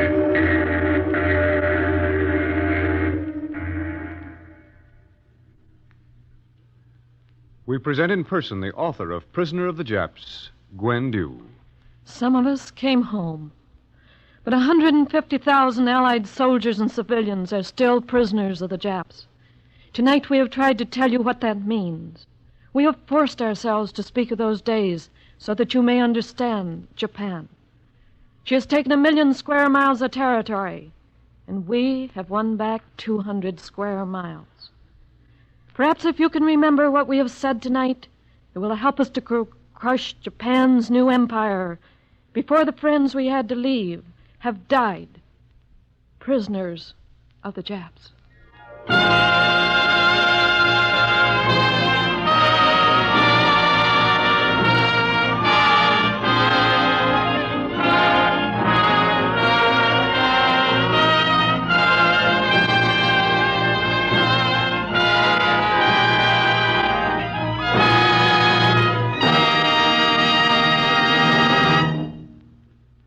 You have heard the 7th program of Words at War, a series based on the leading war books. This evening we presented Prisoners of the Japs by Gwen Dew. The adaptation was by Nora Sterling of the NBC script staff. Next week you'll hear a dramatization of Love at First Flight, the hilarious book by Charles Spaulding and Otis Carney. The part of Gwen Dew was played by Joan Alexander. Colonel Tada was played by Ted Osborne. Other members of the cast were Leslie Woods, Maurice Tarplin, Flora Campbell, John O'Connor, Milton Herman, Guy Rep, and Sidney Castles. The original music was written by Morris Momorsky and conducted by Joseph Stopak. The production was under the direction of Joseph Losey.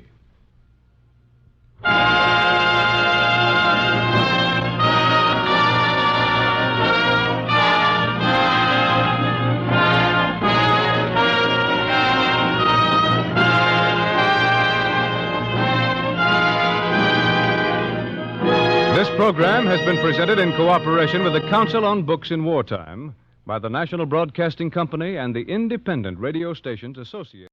Now, Paul Schubert, officer, traveler, military and naval analyst, discusses today's news developments and what they mean in the future world strategy of the war. Paul Schubert is presented every evening, Monday through Friday at this time, by Virginia Round Cigarettes, created by Benson & Hedges, 5th Avenue, New York. This is the superb cigarette that gives you 54% more prized light golden Virginia tobaccos than any ordinary brand. These fine cigarettes are made both with plain ends and corn tips. If you like the plain ends better, insist that you get them. Both styles are clearly marked on the bottom of the package. And now, Paul Schubert. Thank you, Ford Bond. Good evening, ladies and gentlemen. This is one of those nights when Europe is swept by alarms and rumors.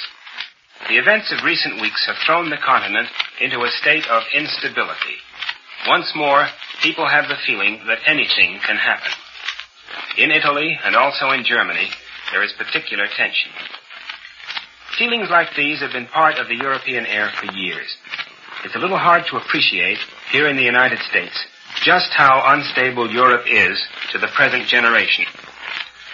For just about 30 years now, Europeans have been living in an atmosphere of war, revolution, political crisis. They've seen the forms of government change. The national flag has changed and changed again. Their money has changed in shape, appearance, and value, and changed again. The names of their cities have changed, and the names of streets inside the cities. Things like defeat, inflation, and currency revaluation have made all property values uncertain. The constant threat of war and the repeated experience of war have made human relationships painful and tragic as families have been torn apart. At the start of these 30 years, war was confined to battlefields. Now it has become a universal experience in which any city may be bombed. Hamburg, Berlin, Rome, any building left to rubble, with or without warning. As a result, Europeans now find violence and change the normal thing. That's one reason why the Germans followed Hitler, who was a man of violence. Hitler preached a rule of violence, said he was going to set up a government so strong that it would last 1,000 years, that its strength would reach out and swallow up most of the rest of Europe and a good deal of the outer world. The Germans accepted Hitler's violence as a sort of inverted stability. To them, the tread of stormtroopers' boots, the purges and assassinations, the race persecutions seemed the lesser of two evils. They thought the alternative was anarchy and repeated internal collapse. They thought Hitler would give them a government that endured. But Hitler led them into war, and though for a time he gave them victories, ultimately a time came when the tide turned, and now instinctively the Germans realize that a greater force has arisen and is pressing inward toward Germany. On the Russian front, they see the Russian armies, recovered from earlier defeats, advancing kilometer by kilometer, pressing the Germans back. In western Germany, they see the terrible destruction wrought by the Royal Air Force and the United States Army Air Force, bombing which has laid great cities waste, though the Germans were promised that the German Luftwaffe would see to it that Germany was never damaged from the air. In the south, too, there's defeat. Defeat in two forms. Perhaps the Germans expected that. They've never thought much of the Italians as fighters, fought stoutly on many fields since this war began. The Italian defeats were followed by the first step of Italian political collapse at home. It's likely that the Germans didn't expect that, because it strikes too near home to them.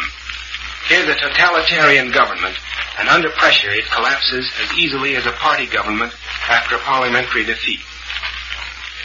Mussolini's downfall shook the Germans back into the old sense of instability.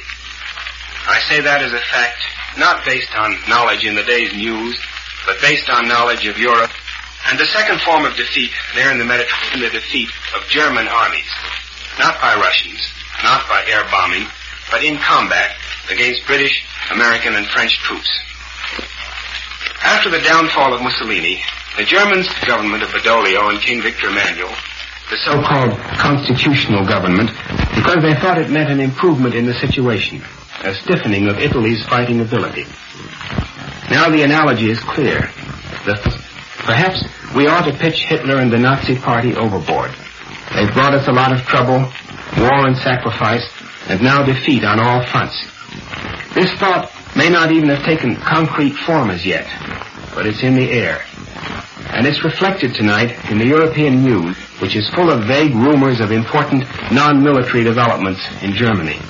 Rigid German censorship is stopping all dispatches which speak specifically as to what such developments might be. For my part, I wouldn't put any stock in specific rumors anyway, because there's no limit to the things people conjure up and spread about as fact there in Europe at times like these.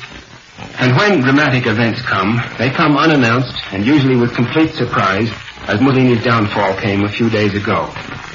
The point is, the political tide has turned, as well as the military, in this great total war, and for the same reason, because of the pressure of the arms of the United Nations.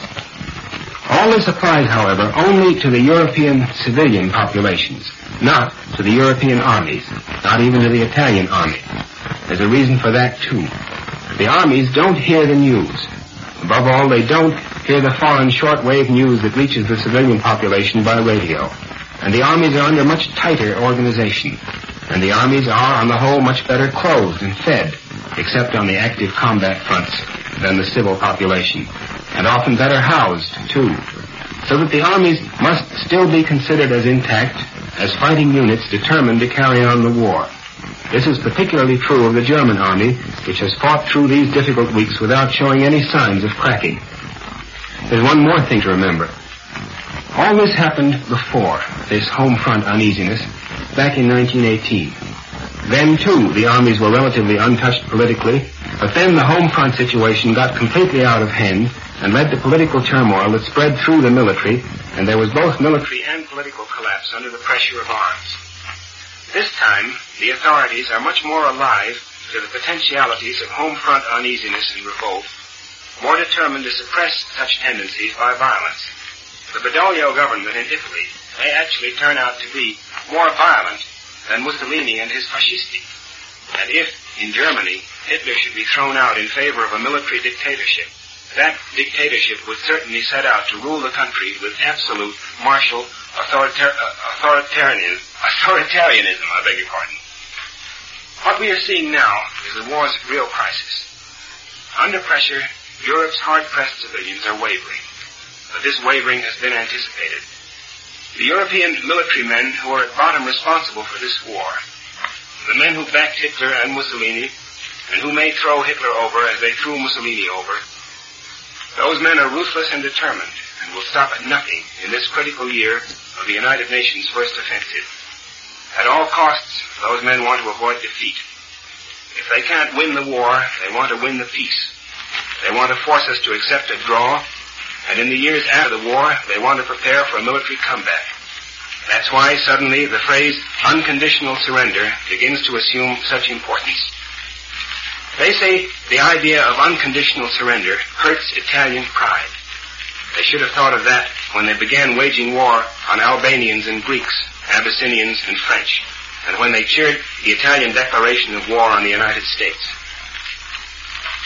Next to the day's military events and their strategic meaning, I'll continue with an analysis of the various fronts in just a moment.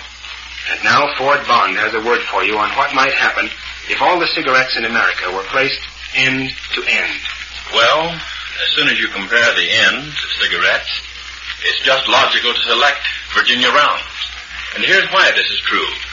The secret of lightness and flavor in a cigarette is the precious light golden Virginia tobacco it contains. Experts agree the more Virginia, the more smoking pleasure. Well, compare the end of a Virginia Round with the end of any ordinary cigarette. The ordinary cigarette is brown and dark in color. Perhaps it has faint shreds of golden Virginia. The end of a Virginia Round is light glorious golden, the color of Virginia tobacco. Proof before your eyes that Virginia Rounds give you more of this prized tobacco. Yes, you get 54% more than in any ordinary brand. So treat yourself to the finest. Switch to the cigarette that assures you the utmost in smoking enjoyment. Virginia Rounds. And remember, if you like plain ends better, insist on getting them. When you buy, just look at the bottom of the package to see whether they're corn tips or plain ends. Thank you. And now, back to Paul Schubert. On Sicily, we've got the enemy moving back, and we are following up the advantage, fighting to hand out the finishing punch. A point of stubborn German resistance is at Troina, where they are defending the road leading to Randazzo and thence to Messina. At the north, American troops captured Galliano in an advance of 2 to 3 miles. There's been hard fight Canadians and British in the center, too. And on the right, the British are pushing up the coast road beyond Catania. The terrain of this Axis last stand on Sicily is very rugged. It's terrain that favors defense, since the only lines of advance run through the valleys and roads can be effectively mined and blocked. All this handicaps the use of armor and of mechanized equipment. On the other hand, the enemy has literally no air support, and the power of our concentrated air attack increases as the Germans plus their Italian supporters are jammed into smaller and smaller space. Apart from using our air against enemy troops and front positions, we have given Messina a heavy bombing using big American flying fortresses. And that, I think, is eloquent of the situation. The enemy can do nothing like that to us. On the Russian front, the dominant fact in the situation is the Russian breakthrough at Oryol and Belgorod. A large-scale German retreat is on, and there is some indication that the Germans may fall back all the way to the line of the Dnieper River. The point is this. Here we are in August. The first week of August is almost gone. If the Germans make a determined stand where they are, on a front whose main props has been knocked out at Oryol, they may check the Russian advance, or at least slow it. But there is danger that August will become September, and then October will be followed by November, and the Germans will find themselves fighting in the open, as they were last year before Stalingrad, with a Russian winter offensive coming up, and Germans succumbing to cold as well as to bullets. Whereas if the Germans conduct a deliberate retreat during the next 4 to 6 weeks, fighting rearguard actions as they go, and set up a new line further west, they will not only have made their supply problem much easier and their line shorter, but they may be better prepared for the winter warfare. But other events may have something to say of all this. There is in all likelihood a new British-American plan developing in the Western European theater, and that plan may have great bearing upon future events in Russia. And the Russians, too, will have a lot to say about developments. Just now, the Russians are pushing on beyond Oryol and Belgorod in a number of columns. They've captured the town of Kromy, southwest of Oryol, and they're apparently closing on Kharkov. This Russian offensive is one of the war's big developments. Out in the southwest Pacific, the conquest of Munda has been completed at last, fought out by the slow but certain process of killing the Japanese defenders. As for the elimination of Japanese troops, that has some importance, but what is more important, at Munda we gain an airdrome. When it's repaired, we shall have a landing strip something like 4,000 feet long, and that means we have extended our air power another step closer to the Japanese enemy, closer to Rabaul. This extension of our air power is an asset that will be reflected in future campaigning. But locally, there at Munda, after we have cleaned up the few individual Japanese troops that may still be in hiding on New Georgia, we will have the further tasks of cleaning up Bairoko and Vila. From Munda to Troina to Kharkov, the war goes on. Thank you. Our sponsor, Benson & Hedges, has a message for smokers. Today, people are no longer content that smoking should be just a humdrum habit. That's why Virginia Rounds are making so many new friends. They make smoking a delightful experience. Here's why. All popular cigarettes contain some Virginia tobacco, the key to flavor, delicious aroma. In fact, to smoking delight. The more Virginia, the more smoking pleasure. Well, Virginia Rounds are 54% richer in prized golden Virginia tobacco than any ordinary brand. No wonder they've changed smoking from a thing you have to do to an adventure in pleasure. Try Virginia Rounds. Paul Schubert will be back with another analysis of military and naval developments at this same time Monday night. This is Ward Bond, speaking for Virginia Rounds, America's most distinguished cigarette, wishing you good smoking and good evening.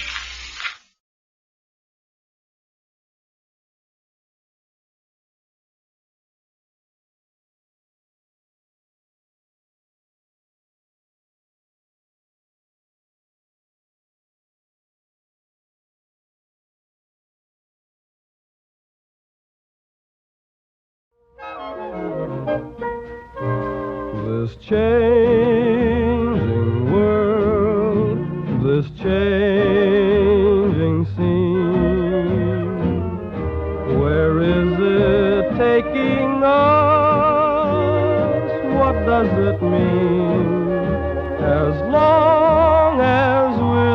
certain of each other. We know we don't have to be afraid. These changing times we rise above.